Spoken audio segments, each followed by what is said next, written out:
우리 인생의 모습을 보면 두 가지 대조적인 부류의 인생이 있는 것을 보게 됩니다.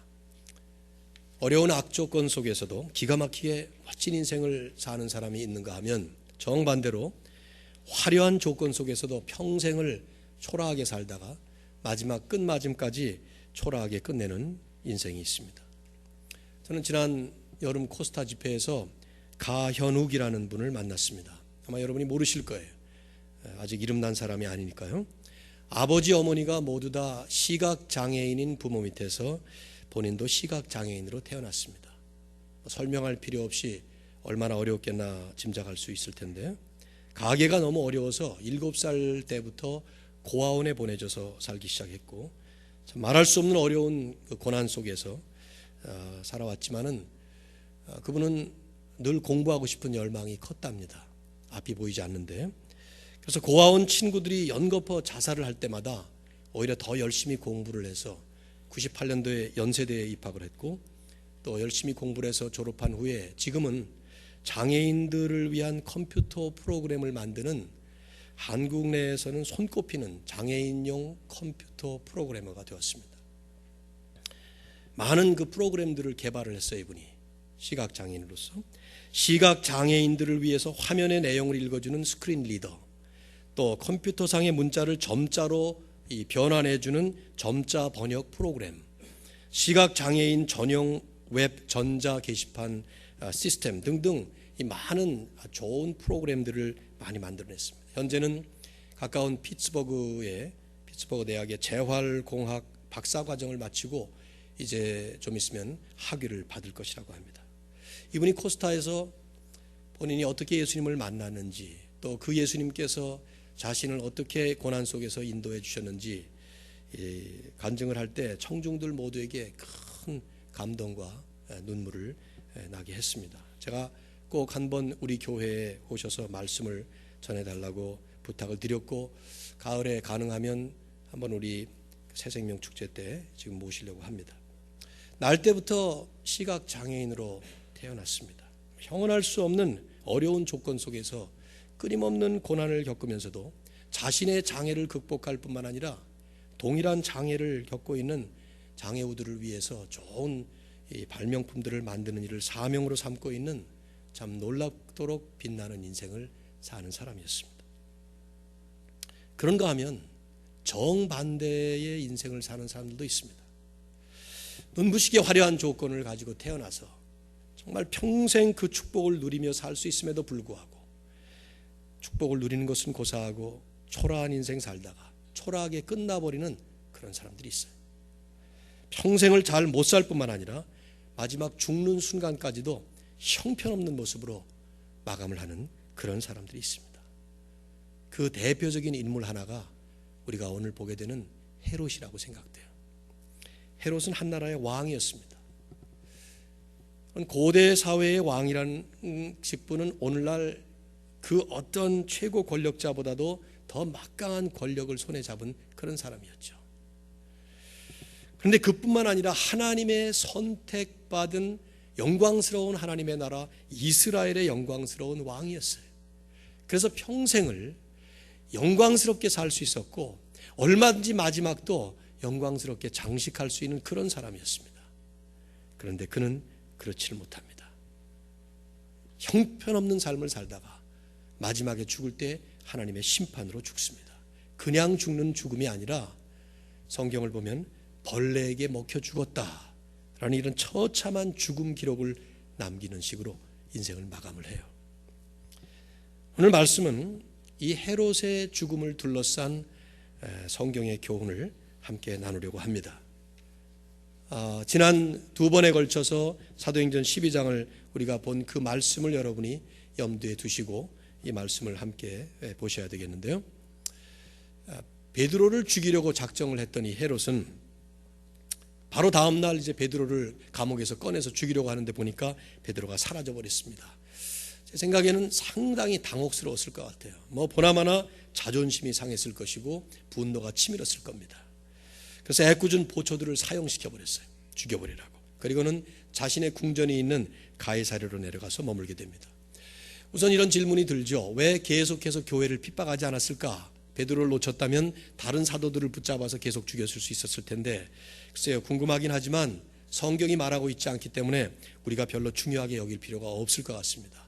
추측해 보면 정치가니까 다른 중요한 정치적인 이슈가 있었기 때문에 그랬을 수 있고, 또 나중에 계속해서 교회를 핍박하겠다 생각을 하고 아마 그랬겠죠. 더 우리가 깊이 생각할 것은 이런 모든 게 다 하나님의 섭리로 하나님이 인도하신 것이라 그렇게 봐야 될 겁니다. 어쨌든 오늘 본문이 시작되는 20절은 이런 내용이에요. 두로와 시돈이라고 하는 지역은 가이사랴 북쪽의 지중해 연안에 있는 항구 도시였습니다.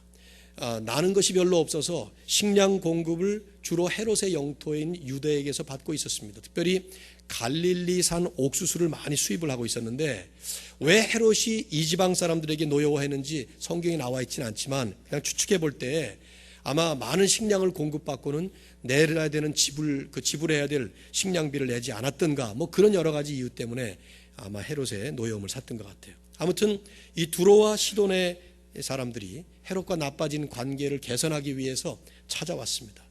왕궁을 찾아왔어요. 그리고는 이 헤롯의 마음을 사기 위해서 먼저 중재자로 헤롯을 아주 가까이 섬기는 왕의 침소 맡은 신하, 왕의 침소를 맡은 신하니까 얼마나 가깝겠어요. 내무부 장관이나 비서실장쯤 되지 않겠어요? 블라스토라고 하는 사람을 찾아왔습니다. 자세히 나와 있지는 않지만 뇌물을 주고 로비를 하면서 아마 그랬을 거예요. 헤롯의 분노를 풀고 원활한 관계를 만들기 위해서 화목을 청한 것이죠. 헤롯은 정치가답게 이러한 사건을 많은 사람들의 환심을 얻는 일로 어떤 그 어케이전을 만들었던 것 같아요. 21절을 보니까 헤롯이 나를 택하여 그냥 만나주면 될 텐데 어느 날짜를 정한 것입니다. 그리고는 왕복을 입고 단상에 앉아 백성을 연설하니, 요세푸스라고 하는 역사가가 이 똑같은 사건을 기록한 엔티코티즈라는 책에 보면 같은 기사가 나오는데, 그때 헤롯은 옷을 입고 있었는데 그 헤롯의 옷은 전체가 은으로 만들어진 옷이어서 햇빛에 비쳐 신비한 광채를 내며 반사하고 있었다, 그런 기록이 있어요. 상상해 보시면은 높은 단상 위에 헤롯이 이제 연설하는데 머리에서 발끝까지 은으로 만든 옷을 입고 햇빛이 쫙 비치는 가운데서 연설을 하는 거예요. 그러니까 얼마나 멋있었겠어요. 아주 찬란했겠죠. 요즘에 락 콘서트 같은 거, 레이디 가가 이런 미친 여자들 나와서 날뛸 때 보면은 모든 관중들을 흥분하게 만드느라고 별 옷을 다 입고 나오잖아요. 네. 나도 한번 본 적이 있거든요. 아마 그런 흥분을 시키는 짓을 했던 것 같아요. 그때 헤롯이 연설을 쫙 하는데 그 얘기를 듣고는 백성들이 22절에 보면 백성들이 크게 부르되, 그러니까 아주 큰 소리로 외친 거죠. 이는 신의 소리요 사람의 소리가 아니라. 헤롯의 헤롯의 연설을 들으면서 이것은 사람의 목소리가 아니라 하나님의 목소리다, 그러면서 막 찬사를 던진 거예요. 제가 볼 땐 중간중간에 사람들을 껴놓고 아마 그런 얘기 하라고 그랬을지도 모르죠. 요세푸스는 이렇게 기록을 하고 있습니다. 헤롯 왕은 그들을 꾸짖지도 않았고 그들의 불경한 아첨을 거부하지도 않았다. 마치 당연히 그렇게 했어야 되는데 안 했다는 것을 이런 역사가 기록을 하고 있어요. 성경은 그 순간 23절에 보시면 헤롯이 영광을 하나님께로 돌리지 아니하므로 주의 사자가 곧 친히 벌레에게 먹혀 죽으니라. 요세푸스는 격렬한 복통을 일으키면서 5일 후에 죽었다, 그렇게 기록을 하고 있습니다. 그냥 상상을 해볼 때 아마 즉석에서 헤롯은 쓰러졌고 5일 동안 앓다가 5일 뒤에 죽은 것 같아요. 브리스톨 대학의 외과 교수인 랜덜 쇼트 박사라는 분은 재미있는 책을 썼는데 Bible and Modern Medicine, 성경과 현대의학이라는 책을 썼어요. 그래서 거기 많은 이제 성경에 나오는 얘기들을 현대의학적으로 푸는 얘기들을 했는데 그중에 특별히 이 사건에 이렇게 썼습니다. 당시 아시아에는 많은 사람들이 회충을 가지고 있었는데 아마도 그 회충이 몸속에서 단단한 공 모양을 형성하면서 급성 질환으로 번져서 죽었을 것이다, 그렇게 이제 추정을 합니다. 의학적인 가능한 한 그런 표현이겠죠. 성경은 결론을 이렇게 맺습니다. 하나님의 말씀은 흥왕하여 더하더라. 오늘 이 짤막한 사건을 저희들이 한번 생각해 보려고 하는 것은 이런 질문이 들기 때문이에요. 왜 이 사람은 이렇게 죽었을까 하는 것입니다. 더 정확한 질문은 이 질문이죠. 성경은 왜 이 사람의 죽음 이야기를 이런 식으로 이런 내용으로 기록하고 있을까? 성경에 많은 사람들이 태어났다 죽고 나타났다 사라지고 그 수없이 많이 나옵니다. 그러나 보통 그저 창세기 5장에도 보면 누가 태어났다가 몇 년을 살고 죽었더라 그렇게 나오지만 어떻게 죽었다는 얘기 나오지 않아요. 특별한 양상으로 헤롯의 죽음을 기록한 이유, 하나님의 사자가 그를 치고 벌레에게 먹혀 죽었더라. 성경에 이렇게 표현된 사람이 이 사람밖에 없거든요. 당연히 우리가 새겨야 될 중요한 교훈들이 몇 가지 있기 때문이겠죠.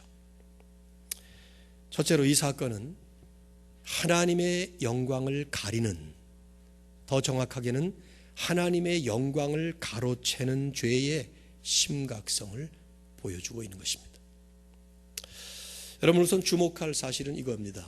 헤롯은 죄 때문에 하나님께서 치신 병으로 죽은 것입니다. 병으로 죽었어요. 그러나 성경은 주의 사자가 그를 쳤다, 심판이었다는 얘기를 합니다. 즉 죄를 짓는 현장에서 하나님이 천사를 보내서 즉결 심판하셔서 처형하신 것입니다.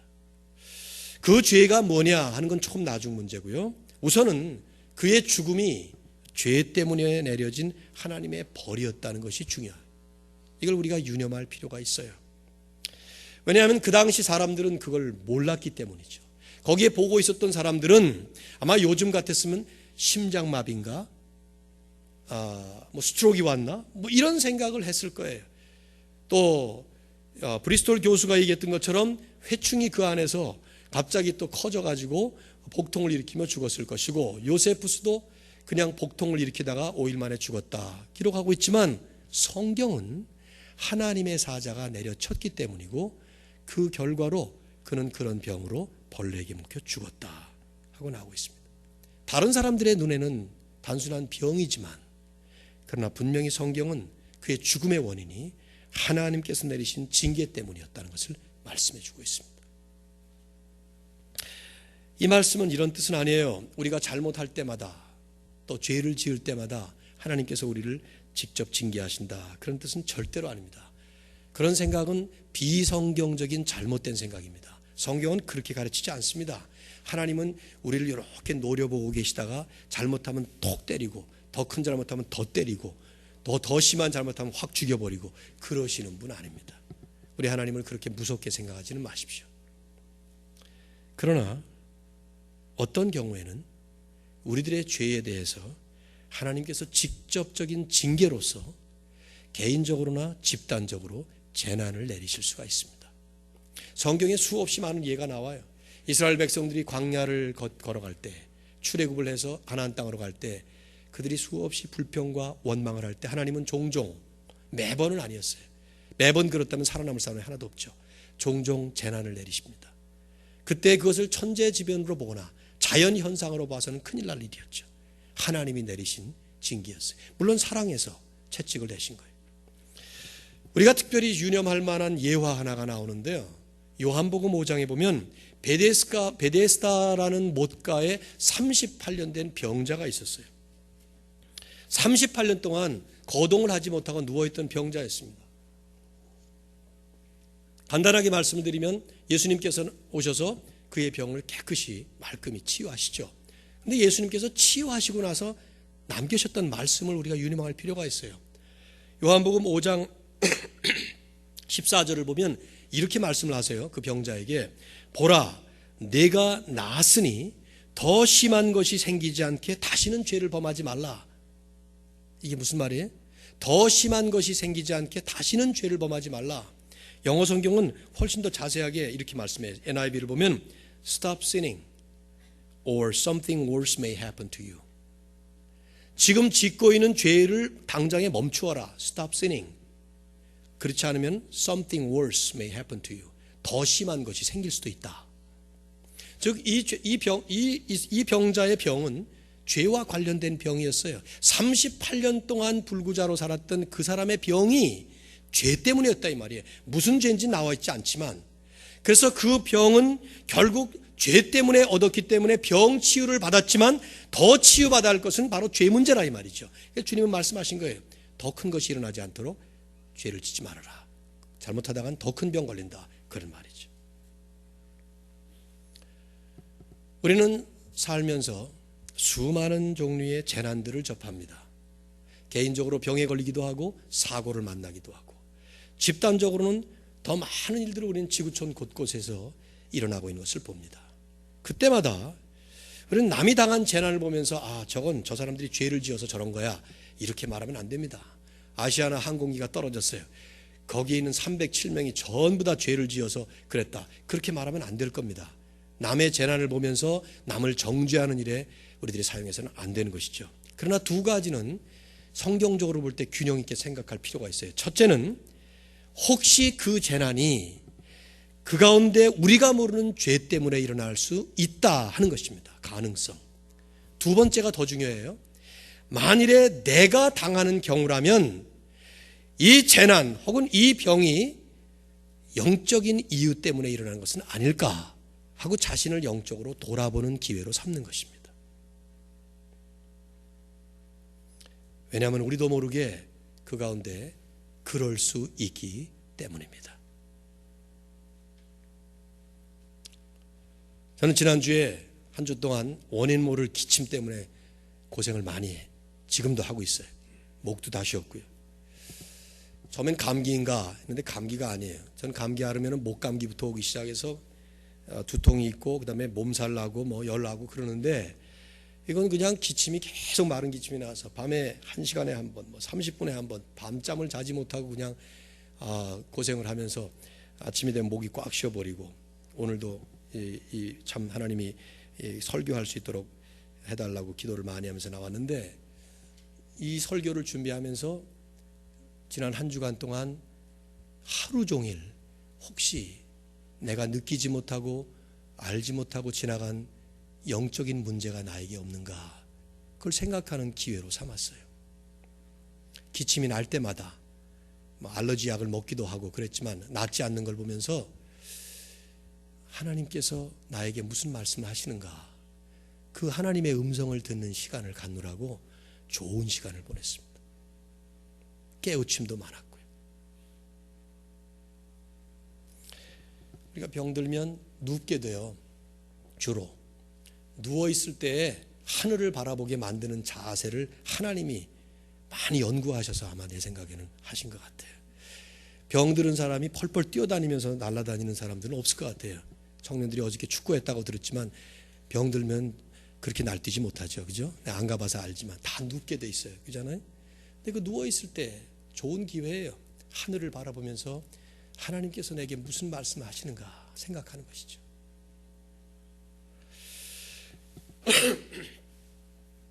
특별히 헤롯의 경우는 하나님의 영광을 가리는, 더 나아가서 하나님의 영광을 가로채는 죄였어요. 헤롯의 죽음이 그의 죄에 대한 심판이었다면 그의 죄는 명백히 하나님의 영광을 가로챈 것이었습니다. 누가는 분명히 증거하고 있죠. 헤롯이 영광을 하나님께로 돌리지 아니함으로 주의 사자가 쳤다. 저는 이 표현을 읽으면서 참 두려움이 앞섰어요. 하나님의 영광을 가리는 죄, 하나님의 영광을 가로채는 죄, 우리는 그런 죄를 범하는 적이 없을까? 이런 죄를 교회가 저지르지는 않을까? 이런 죄를 목사인 나부터 목사들이 저지르지는 않을까? 교회의 중직자들이 저지르고 있지는 않을까? 아니, 결국 하나님의 영광을 가로채거나 가리는 죄는 그리스도인들이 저지르는 죄가 아닐까 생각했단 말이죠. 세상 사람들이 어차피 하나님과 관계없으니까. 하나님의 영광을 드러내야 될 사람들이 하나님의 영광을 가리거나 영광을 가로채는, 바울의 말씀을 유념할 필요가 있습니다. 그런즉 너희가 먹든지 마시든지 무엇을 하든지 다 하나님의 영광을 위하여 하라. 여러분이 하루 시작해서 밤에 끝날 때까지 그 하루가 하루가 아니라 24시간 또 1년 12달 동안에 계속될 때 우리의 삶 전체가 하나님께 영광을 돌려드릴지언정 영광을 가로채는 혹은 가려는 일이 없어야 될 줄로 믿습니다. 우리 사랑하는 청년들, 특별히 지금부터 시작해서 하나님의 영광 멋있게 드러낼 수 있는 그런 인생 사시기를 주의 이름으로 축원합니다. 두 번째로 이 사건은 죄인인 인간의 자기 기만의 실체를 보여주는 사건입니다. 죄인인 인간이 자기 기만, 더 나아가서 교만의 모습을 보여주는 거예요. 본문의 23절은 분명하게 증거하죠. 헤롯이 영광을 하나님께로 돌리지 아니했다. 여러분 한번 질문해 보세요. 헤롯은 백성들이 그를 하나님처럼 높였을 때 거부하지 아니하고 그 자리에 그대로 서 있었어요. 그 영광을 자기가 그대로 받고 있었습니다. 왜 그랬을까요? 두 가지 가능성이 있어요. 첫째는 고대 많은 전제 군주들이 착각했던 것처럼 이 사람도 자기를 신이라고 봤으니까 정말 자기가 신인 줄로 착각했을 가능성도 있겠죠. 그런 정신 나간 군주들이 많이 있었지 않았어요? 그러나 그보다는 아마도 백성들이 자기를 떠받드니까 정말 하나님처럼 되고 싶은 그 영광을 받고 싶은 마음이 마음속에 가득 있었던 것 같아요. 그래서 요세푸스가 그들을 꾸짖지도 않았고, 꾸짖어야 되는데 그들의 불경한 아첨을 거부하지도 않았다 했어야 되는데, 그런 표현처럼 바로 이 사람이 그랬던 것이죠. 그런데 이것은 헤롯만의 모습은 아닙니다. 우리 죄인의 본연의 모습이에요. 성경을 보면 태초의 최초 인간이었던 아담이 시작한 인간의 원초적 죄가 바로 이것입니다. 여러분 잘 아시죠? 창세기 3장에서 인간을 유혹했던 마귀가 어떻게 인간을 유혹했습니까? 처음에 말로 꼬드기다가 마지막에 결정타를 날렸던 그 질문이 뭐였어요? 그 도전이 뭐였습니까? 네가 하나님처럼 되리라. You will be like God. 네가 하나님이 되리라 하는 이 한마디. 아담과 하와에게 흙에서 빚어진 피조물에 불과한 이 사람들에게 네가 하나님이 되리라, 하나님처럼 되리라 하는 이 한마디 말이 하와를 넘어뜨리고 아담을 넘어뜨리는 핵심적인 결정타였어요. 하나님처럼 되고 싶었던 그 마음, 흙에서 왔는데 창조주이신 하나님처럼 되고 싶었던 그 마음, 그게 바로 원죄의 본질이었고 저와 여러분이 유산으로 물려받은 지금도 우리가 가지고 있는 죄의 본질인 것입니다. 우리 모두에게 이 자기 기만의 착각이 있어요. 내가 누구인지를 몰라서 스스로 속아가면서 나보다 더 나를 높이고 싶고 나보다 더 나를 나타내고 싶은 것이 인간의 욕망이에요. 그래서 누가 나를 칭찬하면 그 칭찬을 거부하고 싶은 마음이 없어요. 아닙니다. 나는 사실 당신이 생각하는 것처럼 그런 모습이 아닙니다. 이 마음이 없다 이 말이에요. 그냥 가만히 있고 싶어요. 헤롯처럼. 그 사람의 칭찬 그대로 그 사람이 믿어주었으면 좋겠고 나도 그러고 싶은 것이고, 근데 실제로 나는 그 모습이 아닌데도 불구하고 말이죠. 이게 자기 기만, self-deception. 성경은 이것을 교만이라고 말합니다. 왜 이것이 교만이냐? 자기가 누구인지를 망각해서 본래의 자기 모습을 분명히 알 때에만 겸손할 수 있는데 자기 모습을 스스로 망각하고 스스로 기만하고 그래서 자기 모습 이상의 모습으로 보여주고 싶고 나타내주고 싶고 그래서 점점 그렇게 외식이라는 말을 쓰기도 하고요. 변질되어가는 인간의 모습을 설명하고 있는 것이죠. 우리에게 무엇이 필요할까요, 여러분? 저는 너무 어렵게 생각할 필요가 없다고 생각해요. 자신에 대한 바른 인식이 필요합니다. 내가 누구냐 하는 것을 바로 깨닫는 것이 필요해요. 알렉산더 화이트라는 설교가는 그런 말을 했어요. 자기 자신을 아는 것이 다른 모든 참된 지식을 얻을 수 있는 단 하나의 열쇠다. 여러분 우리가 얼마나 공부를 많이 합니까? 세상을 살아가면서 학교 가서 공부를 하든 인생살이를 살아가면서 저절로 터득을 하든 얼마나 많은 지혜를 얻게 돼요. 나이가 들면 들수록 많은 지식을 얻게 되고 지혜를 얻게 됩니다. 그런데 그 많은 지혜가 정말 지혜가 되려면 알렉산더 화이트의 지혜로운 말처럼 자기 자신을 알 수 있을 때, 자기 자신이 누구인지를 알 때야만이 그 모든 지식을 바로 얻을 수 있다는 거예요.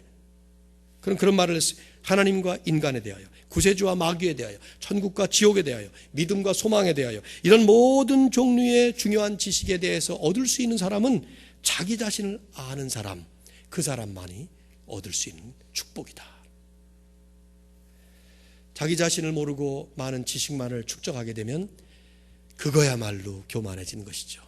많이 배운 교만한 또라이들이 얼마나 많습니까? 저는 학위만 얻은 또라이들을 너무나 많이 봤어요. 용서하세요, 제가 그런 비속어를 써서. 근데 그거보다 더 많은 비속어를 써도 마땅해요. 학위를 얻고 나면 자기가 굉장히 대단한 사람이 된 줄로 착각하니 이게 도라이가 아니고 뭐냐 이 말이죠. 여러분, 국민학교 나온 사람보다 중학교 나온 사람이 더 위대합니까? 고등학교 졸업한 사람보다 대학 졸업한 사람이 대단한 사람입니까? 학사를 받은 사람보다 박사학위를 받은 사람이 위대한 사람인가요? 그럴 수 있죠. 그러라고 공부 많이 하는 것입니다. 그런데 정말 그럴 수 있는 길은 자기가 누구인지를 알고 그 모든 지식을 정말 하나님의 지혜로 자기 안에 축적하고 자기 안에 녹여져서 그것이 인격으로, 성품으로, 진정한 삶의 그런 자양분으로 남은 그런 사람이에요. 그러려면 그걸 받아들이는 나라고 하는 이 그릇이 누구인지를 분명히 아는, 자기 기만에 빠지지 않고 겸손한 그릇이 될 때야만이 될 수 있는 것입니다. 성경은 우리에게 그렇다면 우리를 누구라고 말씀하고 있습니까? 제가 성경을 보면서 참 제일 좋은, 우리 자신을 알도록 만드는 마치 일침을 가하는 것 같은 표현은 흙이라는 말이에요. 또는 티끌 혹은 먼지. 아담이 죄를 지은 다음에 내가 하나님처럼 되리라 하는 마귀의 말에 꼬드김을 받고 하나님처럼 되고 싶어서 선악과를 따먹었다가 하나님께서 그에게 일침을 가한 말씀이 뭐래요? 여러분, 창세기 3장 19절에 보면 너는 흙이니 you are a dust. 너는 흙이니 흙으로 돌아갈지니라. 이게 하나님께서 소크라테스보다 먼저 내 자신을 알라 말씀한 거예요. 너 누군지 아느냐? 하나님 아니라 이거예요. 너는 흙에서 왔다. 우리가 장례식을 치를 때마다, 사람이 죽을 때마다 땅에 묻는 이런 풍습이 생긴 것은 제가 볼 때는 성경적이에요. 흙으로 돌아가는 것입니다. 그걸 보면서도 여전히 살아서 나는 아직 흙이 아니야, 나는 하나님이야, 이건 정말 정신 나간 생각이에요. 바하사 왕이라고 하는 타락한 유다 왕에게 열왕기상 16장 2절에 보면 하나님은 선지자를 보내셔서 그 타락한 바보 같은 왕에게 이렇게 말씀을 하도록 했어요. 내가 너를 티끌에서 들어 내 백성 이스라엘 위에 주권자가 되게 하였거늘. 티끌, 영어로 dust라는 표현을 썼더라고요. 먼지 조각에서 너를 끌어내서 이스라엘의 주권자가 되게 하셨는데 그걸 모르고 이 도라이 행동을 하느냐. 겸손했던 왕 다윗은 시편 103편 14절에서 그래서 그렇게 고백을 하죠. 그가 우리의 체질을 아시며 우리가 먼지뿐임을 기억하심이로다. 하나님이 기억하신다는 표현이지만 내가 그렇게 기억한다 하는 것을 얘기하는 것입니다. 여러분이나 저나 다 흙에서 온 정말 보잘것없는 존재들입니다. 현대 심리학, 현대 이 모든 교육에서 얘기하고 있는 그 모든 엉터리 같은 소리, 우리가 대단한 것처럼 만드는 이 나르시즘에 그냥 푹 빠져서 우리에게 잘못된 메시지를 증거하는데 성경은 우리에게 뭐라고 말해? 우리는 티끌이다. 아멘이 안 나오죠? 그렇죠? 네. 그런데 티끌 같은 우리 존재를 하나님이 존귀한 존재로 만들어 주신 거예요. 티끌에 불과한 우리가 가치 있는 존재가 된 것은 우리를 가치 있는 존재로 만드신 그분 때문이에요. 어거스틴은 그런 말을 고백록에서 했어요. 하나님께 고백하면서 하나님 당신은 사랑받을 수 없는 우리를 사랑하심으로써 우리를 사랑받을 만한 존재로 만드셨습니다. 근데 현대 교육은 그 앞부분을 다 빼고 우리는 사랑받는 존재가 되었다. 그렇게만 말을 하고 있어요. 누가 그렇게 만들었는지를 빼먹고 말이죠. 우리가 그분이 누구신지를 모르고 그분 앞에서는 우리가 누군지를 모르면 그러면 우리는 자기 기만에 빠지는 거예요. 그래서 어느 날 헤롯과 같은 이런 망령된 행동을 하는 것입니다. 그래서 바울은 고린도 교회가 서로 잘났다고 치고받을 때 고린도 교회를 향해서 첫 일성을 이렇게 얘기했어요. 고린도전서 1장 26절에 형제들아 너희를 부르심을 보라. 하나님께서 세상에 천한 것들과 세상에 멸시받는 것들과 세상에 없는 것들을 택하셨으니 이게 누구예요? 우리를 얘기하는 거예요. 이는 아무 육체라도 하나님 앞에 자랑하지 못하게 하려 함이라. 우리가 누구인지를 알고 우리를 부르신 하나님을 분명히 알 때, 그럴 때 우리는 패망의 선봉이요 넘어짐의 앞잡이인 자기 기만과 교만에 빠지지 아니하고 오히려 내가 나 된 것은 하나님의 은혜로 된 것이라고 겸손하게 고백할 수 있을 줄로 믿습니다. 오늘 이런 은혜가 우리 사랑하는 믿음의 식구들을 위해 함께 하시기를 주의 이름으로 축원합니다. 마지막 세 번째로 이 사건은 성도의 궁극적 승리, 나가서 교회의 궁극적 승리를 보여준 사건입니다. 누가가 헤롯의 죽음을 이렇게 기록한 것은 단순히 한 사람의 마지막을 기록한 것이 아닙니다. 사도행전 전체의 흐름 속에서 기록한 거예요. 사도행전 전체의 흐름, 지난 2주 동안에 우리는 12장 사건을 쭉 보고 있었죠. 사도행전 전체의 흐름을 보면 교회의 부흥과 복음의 확장이라는 하나님의 역사의 흐름 가운데 이 사건을 기록하고 있는 거예요. 헤롯이라는 한 인물이 막강한 권력을 휘두르면서 교회를 대적하려고 했고, 또 사도들을 차례차례 죽이면서 백성들을 환심을 사려고 했어요. 그래서 부흥해가는 교회의 부흥을 막고 전파되어가는 이 복음의 확장을 방해하려고 했지만 결국 하나님은 직접 심판을 통해서 그를 죽이시면서, 그러면서 결과적으로 교회를 계속 부흥하게 만드시는 이런 역사를 이루시는 것을 보게 됩니다. 전체 문맥을 볼 때 이게 제일 큰 이유예요. 헤롯이 왜 죽어야만 했느냐? 사도행전 12장 결론으로 24절은 이렇게 말합니다. 하나님의 말씀은 흥왕하여 더하니라. 하나님의 말씀이 흥왕하여 더할 수 있도록 하나님께서 지금 이 사건을 이렇게 종결시킨 것이죠. 이 구절은요, 다음 주에 여러분이 외우시는데 벌써 외우시지 않겠어요? 해보세요. 다 같이 시작. 하나님의 말씀은 흥왕하여 더하니라. 이 말씀은 사도행전에 6번 반복되는 문구를 조금씩 바꿔서 반복되는 문구들이에요. 사도행전 6장 7절, 9장 31절, 그리고 여기에 정확하게 중간에 12장 24절, 그 다음에 16장 5절에 또 나오고 19장 20절에 또 나오고 마지막 28장 31절에 나와요. 6단계로 사도행전을 누가가 기록을 하면서 그때마다 복음이 확장되고 교회가 부흥되는 일을 계속 비슷비슷한 말씀으로 설명을 해요. 오늘 이 본문에 이 부분이 사도행전을 크게 둘로 나누면 일부 역사의 마지막 종결 부분이에요. 그러면서 이제 13장으로 넘어가면서 바울과 바나바가 다시 안디옥으로 돌아가면서 안디옥 교회의 역사가 시작이 됩니다. 성경은 우리에게 누가의 손을 통해서 세상이 그렇게 교회를 핍박하고 헤롯이라는 사람을 통해서 무서운 도전의 칼날이 교회를 엄습했지만 하나님은 결과적으로 성도들을 보호하실 뿐만 아니라 그들에게 궁극적으로 승리를 안겨주시고 교회를 힘있게 부흥하도록 역사해 주셨다는 것입니다. 이것이 놀라운 사건이에요. 이것이 놀라운 축복의 비밀의 진리라 이것이죠. 여러분 생각해 보시면 너무 당연한 일이에요. 교회는, 성도는, 여러분이나 저는 주님께서 당신의 생명을 피로 값주고 사신 너무나도 소중한 존재들입니다. 아까 말씀드린 것처럼 우리는 흙에서 온 존재들이지만 하나님이 우리를 귀하게 보시고 하나님이 우리를 귀하게 사용하시기 위해서 어떻게 우리를 받으셨는가 하면 그냥 우리를 부르신 게 아니에요. 예수 그리스도라는 당신의 독생자를 생명을 바쳐서 그 생명을 피로 값주고 사셔서 우리를 사신 거예요. 돈 주고 사셨다 이 말이에요. 여러분 좋은 물건을 돈을 주고 살 때 그거 아깝지 않아요? 얼마나 소중하게 다룹니까? 요즘 너무 흔해가지고 그런 게 별로 없는 것 같은데 자동차 큰 돈 주고 샀다고 합시다.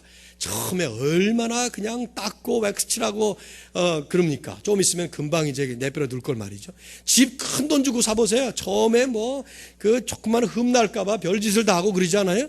그게 큰 돈 주고 값을 크게 치우고 산 그 값어치를 알기 때문에 그런 것이죠. 그런데 우리를 어떻게 사셨습니까? 하나님은 예수 그리스도를 값을 치르셨어요. 그러니 이런 우리에게 세상이 어떤 도전을 할 때, 어두운 악령들이 우리를 엄습해오고 우리를 넘어뜨리려고 할 때 하나님께서 가만히 있는다는 것이 이게 말이 돼요? 하나님은 적극적으로 나서셔서 우리를 보호하실 뿐만 아니라 우리를 하나님의 뜻대로 인도하시는 것입니다. 그게 바로 헤롯의 죽음이 보여주는 아주 중요한 핵심적인 주제예요. 주제는 이것입니다. 하나님의 백성들인 성도들은 개인적으로나 또 공동체적으로 교회는 어느 세상의 어떤 세력도 넘볼 수 없다는 것이죠. 하나님이 보호하시고 하나님께서 인도하셔서 하나님의 역사를 이루신다. 이게 그랬기 때문에 감히 이 주제넘게 그저 왕 됐다고 어떤 세상의 권력을 손에 잡았다고 함부로 교회를 위협하는 이 헤롯을 하나님은 그 자리에서 즉결 처분하시면서 회충을 몇 배로 크게 불려가지고 이 속에서 라면 부풀듯이 말이죠. 그렇게 해서 복통을 일으켜서 즉석에서 죽게 만드는, 벌레에게 먹혀 죽게 만드는 대조적인 아주 기가 막힌 컨트라스트를 보여주는 것이죠. 여러분이 이제 사도행전 12장을 오늘 처음 오신 분도 있지만은 지난 몇 주 동안 쭉 저와 같이 보면서 이 결론 부분에서 교회의 상황이 완전히 역전되는 것을 누가가 기가 막히게 설명하는 것을 우리가 보게 되죠. 존 스타트 목사님은 사도행전 주회를 하면서 이렇게 썼어요.